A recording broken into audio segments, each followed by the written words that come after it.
What up, y'all? It's your boy, Mr. Downtown Melo, and you're listening to the Entertainment Report on iHeartRadio, live from Orlando, Florida, for Thursday, December 28th, 2017, delivering some major stories and trends going on in the world of entertainment and beyond. You can follow the show on Facebook, Twitter, or Instagram. Facebook.com/The Entertainment Report with Melo, that's REYMELO, on Twitter at The Enter Report, or on Instagram at The Entertainment Report. You can listen to the show anytime you want on iHeartRadio.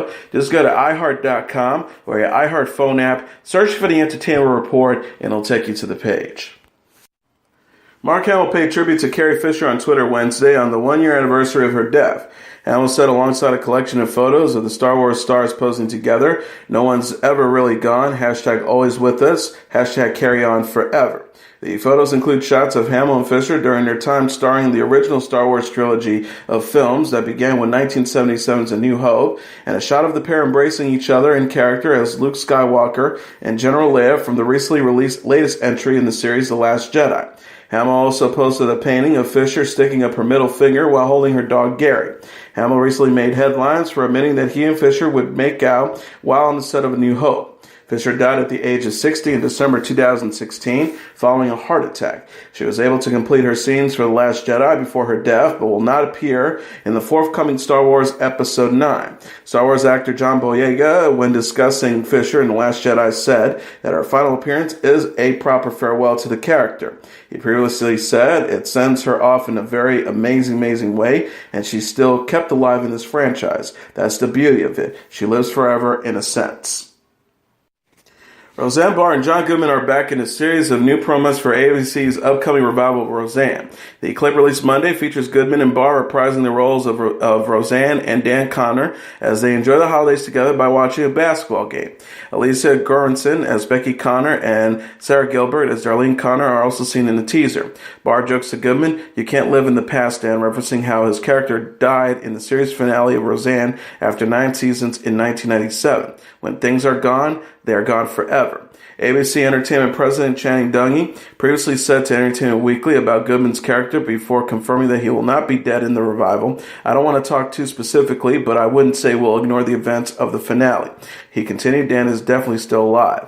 The first promo features Goodman unable to realize he is watching a basketball game due to getting concussions from playing football. The second teaser involves Gilbert and Goodman explaining the rules of basketball to a clueless Barr. Roseanne is set to premiere on ABC on March 27th.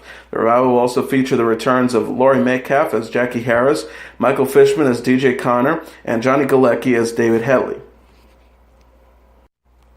Sony Picture Televisions is developing a Mad About You revival with original stars Paul Reiser and Helen Hunt at talks in returning. The revival is being developed as a limited series focused on Paul, played by Reiser, and Jamie, played by Hunt, dealing with empty nest syndrome as their 17-year-old daughter Mabel heads off to college. TV Line reported. Reiser co-created Mad About You with Danny Jacobson. The sitcom ran for 7 seasons on NBC from 1992 to 1999 and won multiple Emmy and Golden Globe Awards. The show follows married couple Paul and Jamie Butchman as they live their daily lives. Anne Ramsey, Leela Kenzel, John Pacino, and Richard Kind also starred. Reiser told E! News about previously bringing back Mad About You. "I always said no to a reunion or a reboot, and now that everybody keeps asking, it's possible. I always said if there is a reason for it, then if there's a story to tell." He says, "I'm open to it if we come up with a great idea, and if America needs it. If there's a want, there's a demand. We'll see." Chrissy Teigen live tweeted Tuesday her experience being on board a diverted Tokyo-bound flight that was forced to return to Los Angeles due to an unauthorized passenger being on board. The model and television personality said, "Flying first for me, 4 hours into an 11-hour flight, and we are turning around because we have a passenger who isn't supposed to be on this plane. Why do we all gotta go back? I do not know." Before, she started regularly updating her followers on the situation. She continued, "I don't know why I'm not more upset about this. The pleasure I get out of the story is worth more to me than a direct flight to Tokyo." The all-Nippon Airways flight was bound for Tokyo's Narita Airport before it turned back to LAX after it was discovered that an unauthorized person made it on board. Napian Airways said in a statement Wednesday, during the flight, the cabin crew became aware that one of the passengers boarded the incorrect flight and noted the pilot. As part of the airline security procedure, the pilot in command decided to return to the originating airport where the passenger was disembarked. ANA is researching the situation currently to determine how the passenger boarded the flight. ANA would like to express its apologies to the passengers for the inconvenience. We take great pride providing exemplary customer service, and on this flight we failed to do so. Teigen said the passengers explained to her that the unauthorized person was let onto the flight despite having a ticket for a different airline. She says, they keep saying the person has a United ticket. We are on ANA. So basically the boarding pass scanner is just a beep-doop machine that makes beep-doop noises that registers to nowhere. LAX Airport Police had a unit and supervisors on the scene to meet flight ANA 175 as it arrived back to LA, ABC7 reported. Authorities said that the flight was returned to LAX due to a, quote, mix-up and was straightened up. Teigen said of meeting with police, police were interviewing all the people seated around the mystery person once we got off the plane. Why would they do this? I must know more. Before noting that she did not find out more concerning the incident. She says, no will spill anything. I wish I had more for you guys. I wish I could be your Snowden. The flight was reboarded and sent back to Tokyo Wednesday morning. Teigen continued to live tweet the event, sharing how she and her husband, John Legend, were provided with the resting room as they waited to reboard the plane.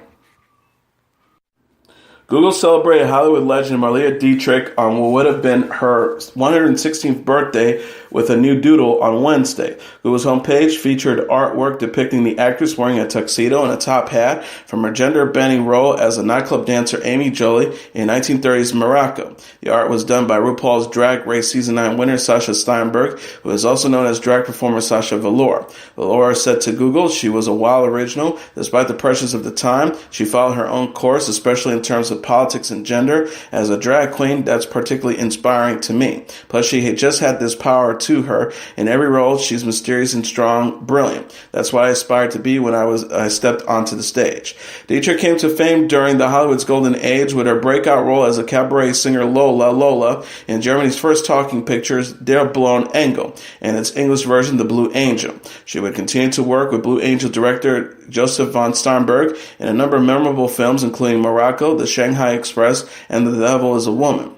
Google said about her career, Dietrich was more than a femme fatale with unforgettable voice. Ever the risk taker, she turned pat notions about femininity upside down, donning a tuxedo and a top hat in her part as a sultry nightclub dancer in Morocco, and wearing men's silk suits off screen. As a U.S. citizen as of 1939, she captivated World War II troops as a USO entertainer and was awarded the U.S. Medal of Freedom and the French Legion d'Honneur for her wartime work. Velour, during her RuPaul Drag Race event, dressed up as Dietrich during the show's celebrity impersonation challenge titled Snatch Game. Comedian Iliza Shlesinger has been sued for holding a women's-only event, comedy event, on grounds that two men who bought tickets for the show but were told to leave because of their gender. According to the lawsuit, Shlesinger hosted the Girls' Night In with Iliza, No Boys Allowed, at the Cornet Theater in Los Angeles on November 13th. The event was promoted as women's performers for an all-women audience. But George St. George, the plaintiff in the lawsuit, bought a ticket and attended the event despite being a man. At first, theater employees told St. John and his male friend they would be allowed to attend the show, but had to sit in the back row despite there not being assigned seats, the lawsuit states. Moments later, they were told that Shlesinger and management decided they would not be able to attend the show and would be refunded their money for the tickets. The lawsuit compares St. George's experience of being turned away from the all-woman comedy event to the civil rights struggle of black people in the United States. St. George's experience, quote, can be best described as skin to the Montgomery City Lines bus company in Montgomery, Alabama, circa 1955, morphing into the Woolworth's department store lunch counter in Greensboro, North Carolina in 1960, the lawsuit states. The lawsuit goes on to say that the state of California prohibits businesses from, quote, treating patrons unequally based on their sex. The LA Reporter pointed out that St. George's attorney, Alfred Rava, has sued several companies for gender discrimination, including the Oakland A's for giving plaid hats to women on Mother's Day in 2004. Grey's Anatomy star Kevin McKidd is off the hooks for tens of thousands of dollars in child and spousal support after finalizing his divorce from Jane Parker earlier this month. The former couple officially divorced December 22nd, more than 2 years after they split. Parker filed divorce papers early in December.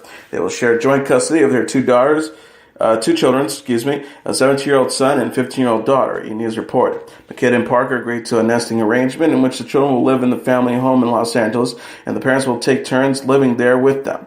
Each parent will maintain their home of their own and share ownership of the home they own in Malibu. TMZ reports McKidd will pay $22,440 in child support each month and for the children's private school and private camp tuitions. He'll also pay $65,096 monthly in spousal support, along with 20% of any income he makes in excess of $3 million a year. After the children turn 18, he will continue to pay $12,147 in spousal support for another 4 years. Parker will also keep a 2014 Chevy Volt. McKidd and Parker married nearly 17 years. McKidd has starred as series regular Dr. Helen Hunt on Grey's Anatomy since 2008. Solange Knowles announced on Instagram Wednesday that she has been diagnosed with an autonomic disorder and was unable to perform in South Africa on New Year's Eve. The singer was set to perform at the annual Afropunk Music Festival that will take place December 30th to the 31st in Johannesburg, South Africa. Solange said, alongside a photo of herself, wrote, deleted, and retweeted this like 5 times, still not sure what exactly or how much I want to share. She continued by saying, the past 5 months I've been quietly treated and working through an automatic disorder. It's been a journey that hasn't been easy on me. Sometimes I feel cool and other times not so cool at all. It's a complicated diagnosis and I'm still learning so much myself, but right now my doctors are not clearing me for such an extended lengthy flight and doing a rigorous show right after. She says, before thanking Afropunk for their support, I can't put into words how sad and sorry I am that I'm unable to perform for you guys this New Year's Eve. There's simply no other place I want to be than there with my family to bring 2018 with you. But I will give you my absolute word. I will come back with Afropunk and deliver this performance, as it is so extremely important to me to connect with the people who have so closely inspired me in so many ways. Solange did not specifically talk about the type of autonomic disorder she is diagnosed with. Symptoms found in those with the nervous system disorder include trouble regulating heart rate, blood pressure, digestion, and body temperature. The festival said in a statement Wednesday on Facebook following Solange's announcement, we at Afropunk would like to deeply apologize to all festive goers and ticket holders, but the circumstances of this news are completely out of Afropunk's control.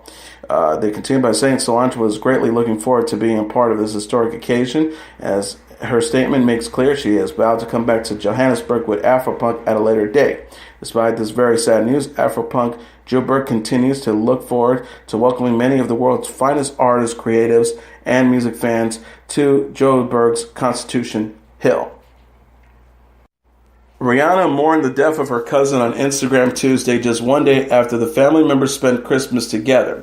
The singer said alongside a collection of photos of herself posing with her cousin Tavon Cason Allen, R.I.P. cousin, can't believe it was just last night that I held you in my arms. Never thought that this would be the last time I felt the warmth in your body. She continued, love you always, man, #end gun violence. Allen, who was 21, was shot by an unidentified man Tuesday night while he was walking near his home in Barbados. The Royal Barbados Police Force said in a report from National News. Allen died later due to his injuries at a hospital. The shooter fled the scene of the crime and police are investigating the case, Sky News reported. Rihanna recently made headlines in November when the government in Barbados announced that the street that she grew up on would be renamed Rihanna Drive. And finally, here are the top 10 songs on the Billboard Hot 100 singles charts for the week of January 5th. Number 10, Halsey with Bad at Love. Number 9, Mariah Carey with All I Want for Christmas Is You. Number 8, Sam Smith with Too Good at Goodbyes.